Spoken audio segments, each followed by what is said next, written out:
Bismillahirrahmanirrahim.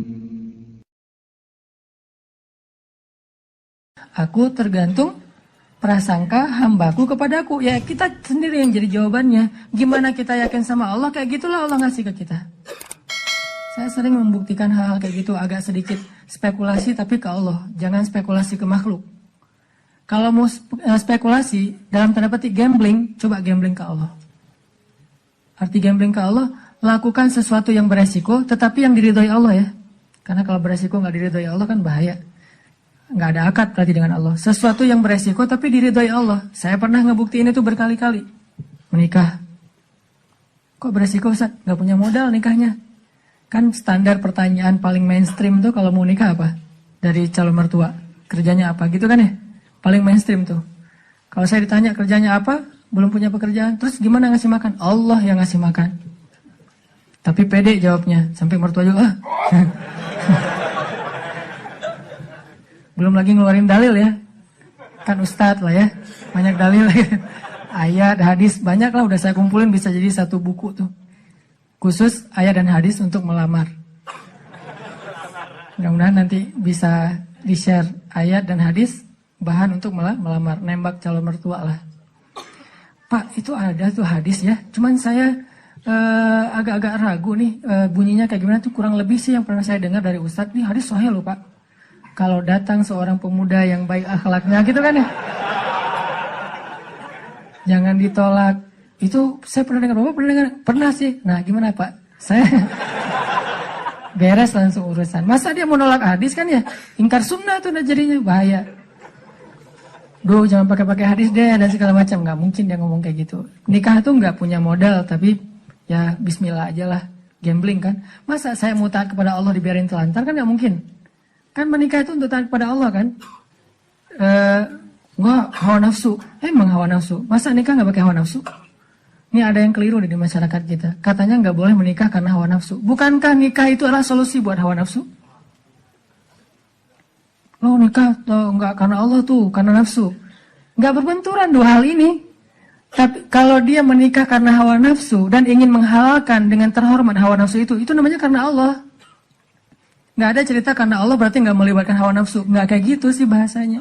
Sama kayak kita kerja nih. Lo kerja karena pengen gaji itu bukan karena Allah. Pengen gaji dan karena Allah itu enggak berbenturan.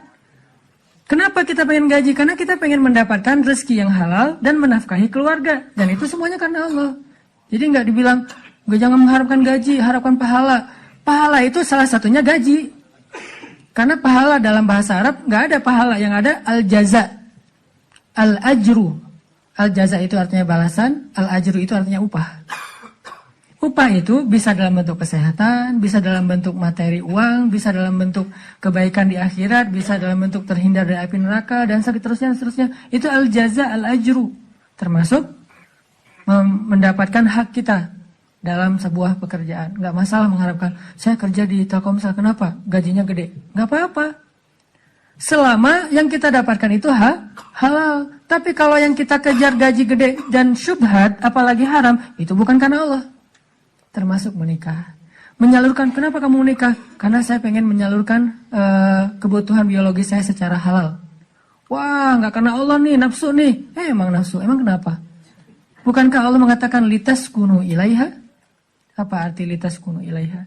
Supaya tenang, supaya jadi nyaman, gejolak di dalam diri kalian dengan cara kepadanya. Itu bahasa. Dan di Al-Mu'minun juga dikatakan, walladzina hum li furujihim hafizun. Kalau nggak bisa hafizun, maka dia salurkan. Gimana cara nyalurinnya? 2. Illa ala azwajihim. Yang kedua nggak usah dibahas.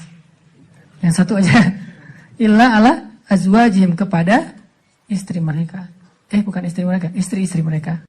Illa ala azwajihim. Kalau dia menyalurkan dengan cara yang lain selain yang dibolehkan kayak gitu, kata Allah, faulaika humul adun. Dan Allah nggak suka kepada orang yang melampaui batas. Jadi menikah karena Allah, karena saya ingin menyalurkan kebutuhan biologis secara halal misalnya. Makanya mencari yang sesuai dengan kriteria masing-masing. Kalau misalnya ada yang kriterianya harus yang Arab, Cari aja Syarifah, Habaib apa. Kalau Habib perempuannya Syarifah kan ya. Atau saya pengen yang oriental, pergi aja ke Korea lah atau ke Jepang. Saya pengen yang misalnya etnik, nah, bisa di Indonesia misalnya. Ini mas selera, nggak masalah. Bukankah Nabi justru mengatakan memilih perempuan itu yang pertama justru fisiknya? Walaupun yang paling berharga bukan fisik, tapi tetap ditaruh yang paling depan. Karena itu yang ketahuan duluan kan. Kita nggak mungkin tahu kesolehannya langsung ketika awal ketemu, ini soleha banget nih, belum tentu. Ketika udah kenal dekat baru tahu ternyata dia rajin tahajud, rajin tilawah. Walaupun kadang-kadang kita ngelihat dia di Instagram postingan terakhir tilawah, alhamdulillah 1 juz hari ini misalnya. Bisa kayak gitu. Tapi rata-rata yang pertama dilihat fisiknya kan ya. Walaupun fisik banyak menipu sih, hasil editan segala macam. Pas ngeliat orangnya, hah? Lebih cantik dari di Instagram sih. Dia salah ngedit. Ini artinya teman-teman, kalau menikah itu karena Allah, kenapa takut? Bukankah Allah sendiri berjanji kalau mereka fuqara, apa arti fuqara? Nggak punya apa-apa.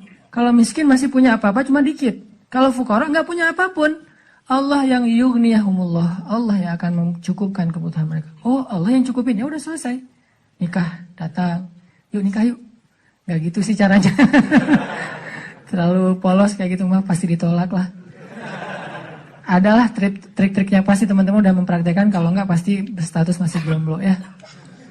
Jomblo itu kurang kreatif menurut saya. Kalau yang udah nikah pasti kreatif banget. Tahu banget cara-caranya gimana ya. Alhamdulillah berhasil. Setidaknya untuk dia berhasil setelah puluhan orang yang gagal misalnya.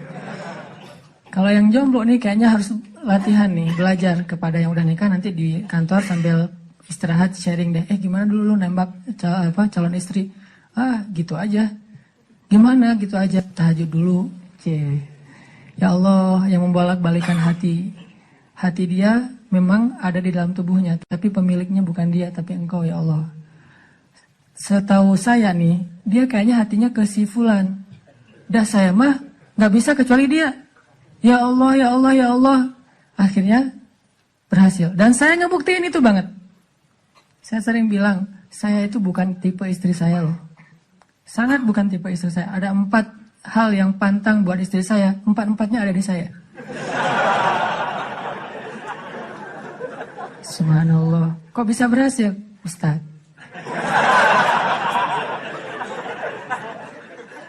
Dia berdoa, ya Allah, jangan itu, jangan itu, jangan itu, jangan itu.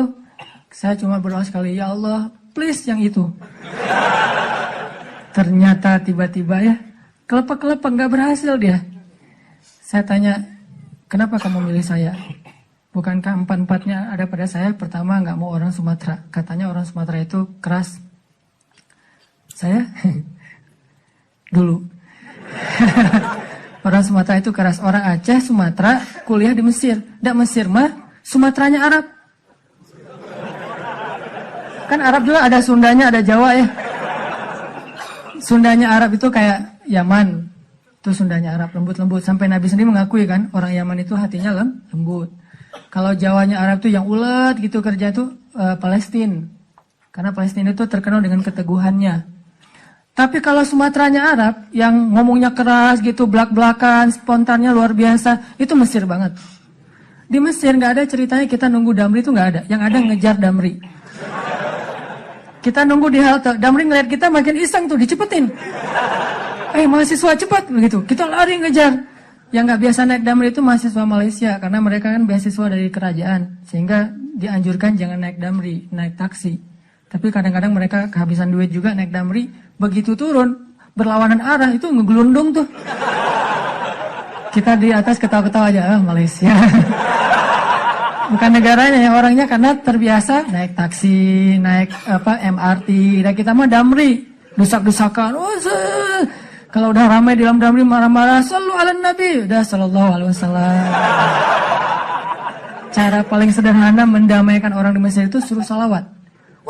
Humar, segala macam. Mereka kalau ngomongnya kasar tuh nyebutnya humar, keledai. Karena keledai itu kan simbol hewan yang bodoh di Al-Quran kan. Ya humar gitu dan segala macam. Humar, sallu ala Nabi sallallahu alaihi wasallam. Ya, mulai lagi gitu.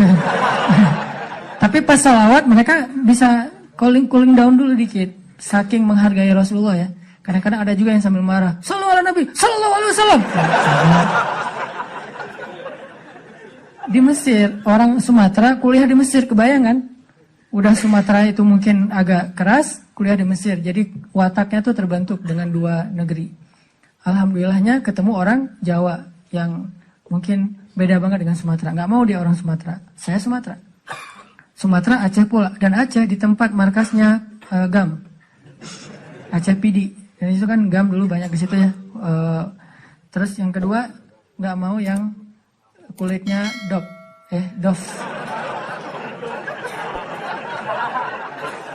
Kebanyakan ke pantai misalnya. Saya nyebutnya nggak dop sih, nyebutnya eksotis gitu. Ketiga, nggak mau yang berewokan. Nggak usah tanya kenapa.